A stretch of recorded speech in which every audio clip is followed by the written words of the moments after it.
ঐতিহ্যবাহী বাঁশ শিল্প একসময় এই অঞ্চলের অর্থনীতির মূল চালিকা শক্তি থাকলেও সময়ের ধারায় এখন হারাতে বসেছে গৌরব। দিশেহারা হয়ে পড়েছেন এর সঙ্গে জড়িত কারিগররা। গ্রামীণ জনপদের মানুষ গৃহস্থলী, কৃষি ও ব্যবসা ক্ষেত্রে বাঁশের তৈরি সরঞ্জাম ব্যবহার করলেও এখন বিলুপ্তির পথে এই শিল্পটি। বাঁশের তৈরি পণ্যের কদর আর তেমন নেই বললেই চলে। এরপরেও কয়েক পরিবারের মানুষ ঐতিহ্য ধরে রাখা সহ জীবন ও জীবিকার তাগিদে বাঁশ ও বেত শিল্পকে আঁকড়ে ধরে রেখেছেন বহু কষ্টে। জায়গায় যতগুলা মানুষ ঘর আছে, যতগুলা সবাই করতো, তারা এই যে এই কাজ নিয়েই থাকে, কিন্তু লাভ নাই। যারা গার্মেন্টসে যায় তারা একটু চলতে পারে ভালো মতো, আর যারা এই কাজ করে তারাও যে মনে করেন যা বিক্রি করে তাই দিয়েই চলা তাদের অনেক কষ্ট হয়ে যায়। দুইটা মেয়ে 6 পর্যন্ত পড়ছে, আর্থিক অবস্থার জন্য আমি তারে পড়াইতে পারি নাই। বর্তমানে কম দামে সহজলভ্য প্লাস্টিক সামগ্রীর প্রাচুর্যে কুটির শিল্পের চাহিদা দিন দিন কমে যাচ্ছে। একসময় যেসব বাঁশের তৈরি পণ্য ছিল ঘরের নিত্যসঙ্গী, আজ সেগুলো হারাতে বসেছে তাদের জায়গা। জায়গা বানাইতে আসি, কিন্তু এইসব জায়গা পরিশ্রম অনেক মাত্রা, কিন্তু এই পরিশ্রমে আমরা কোনো দাম পেলে প্লাস্টিক বেরোয়।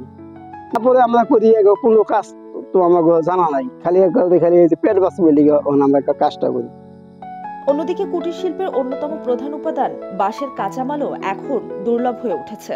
তবে বর্তমানে বাঁশের দুষ্প্রাপ্যতা এবং দাম বাড়ার কারণে উৎপাদন খরচ বাড়ছে, কিন্তু সেই অনুপাতে উৎপাদিত পণ্যের দাম বাড়ানো সম্ভব হচ্ছে না। পরিমাণে আমরা বাঁশটা কিনি, ওই পরিমাণে আমাকে এই লাভটা হয় না।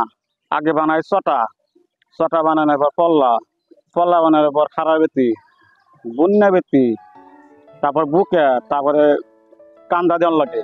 বাংলাদেশের একমাত্র স্মার্ট সিটি বসুন্ধরা এখন আরো নিরাপদ, আধুনিকতায় আরো এক ধাপ এগিয়ে।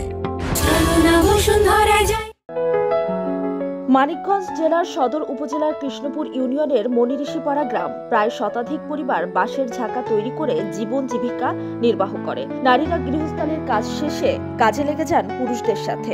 সকাল থেকে সন্ধ্যা পর্যন্ত গ্রামটিতে কাজ চলে।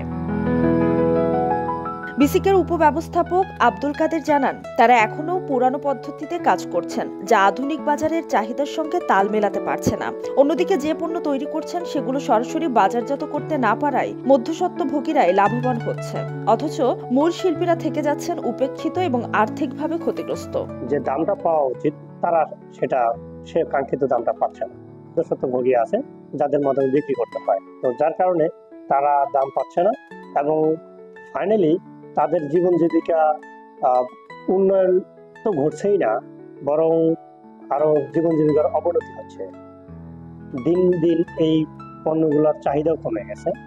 তো সেক্ষেত্রে তাদের জীবন জীবিকার উন্নয়নের ক্ষেত্রে আমরা বিসিকের পক্ষ থেকে যেটা বলতে পারি, যে পণ্য তৈরি করে এগুলা হয়তো আরেকটু শৌখিন প্রকৃতির যদি করতে পারে, অর্থাৎ পণ্যের গুণগত মান পরিবর্তন করে মানুষকে আকৃষ্ট করে যদি তারা এই চাহিদাটা বৃদ্ধি করতে পারে, তাহলে একদিকে তাদের চাহিদা বাড়তে পারে, আরেকদিকে তারা ভালো দামে বিক্রি করতে পারে।